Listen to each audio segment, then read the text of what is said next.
Yes, I'm optimistic about the music business, and I have very specific thoughts about that. I think that a lot of people outside the music business who pay attention to the press are scared because the press is very, very, very fear-based and very doomsday. I think a lot of people in the music business feel like the end is near or there's a black cloud hanging over them, and I think there's a couple reasons why. I think, first of all, if you work for a large corporation that is in a business that is changing or correcting itself, and you're seeing lots and lots and lots of your colleagues getting laid off or unceremoniously kicked out the back door, that would scare the hell out of me. That's why I'm an independent business owner. Not everybody can be an independent business owner, I understand that.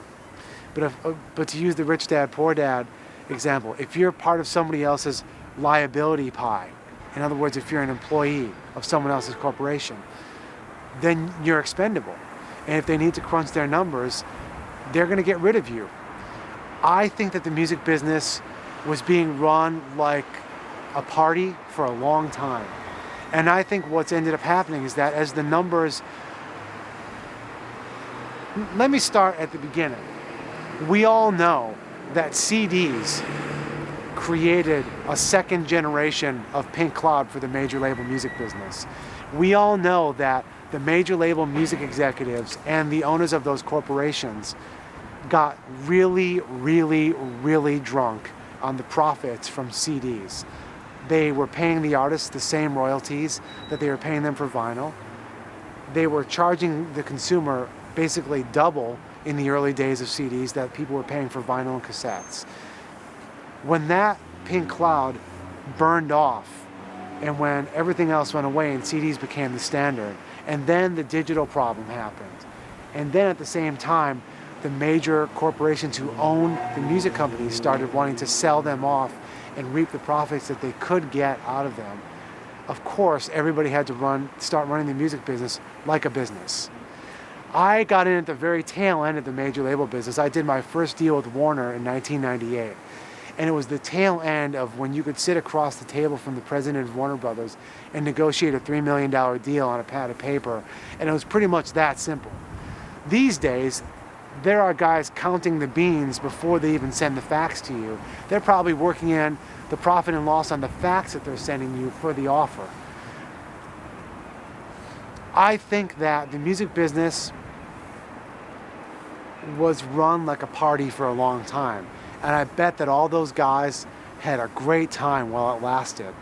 I think that right now, I'm having more fun managing bands on major labels. It's a little bit more frustrating because you have to jump through more hoops and get more approvals.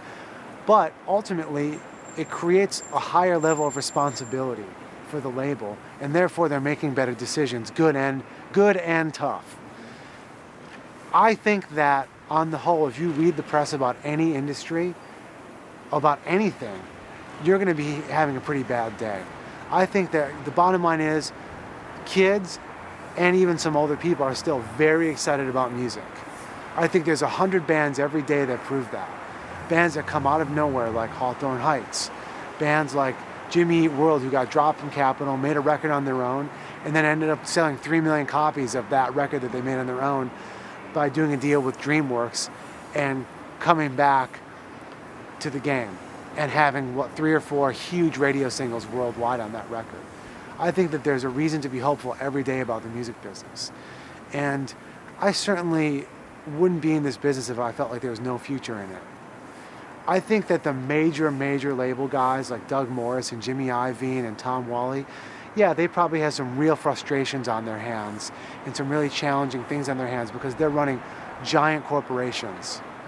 And they're being affected by much different factors than those of us who own independent labels like little old Dangerbird or little old Jade Tree Records or even the bigger indies like Matador and Epitaph.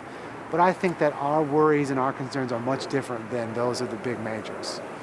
Those guys are chasing market share. Those guys are chasing bonuses.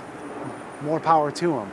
Those guys are figuring out how many private jet flights can their executives afford? How much can we afford to spend taking Pharrell from the Neptunes out to dinner? That's a whole different reality than what most of us are doing. So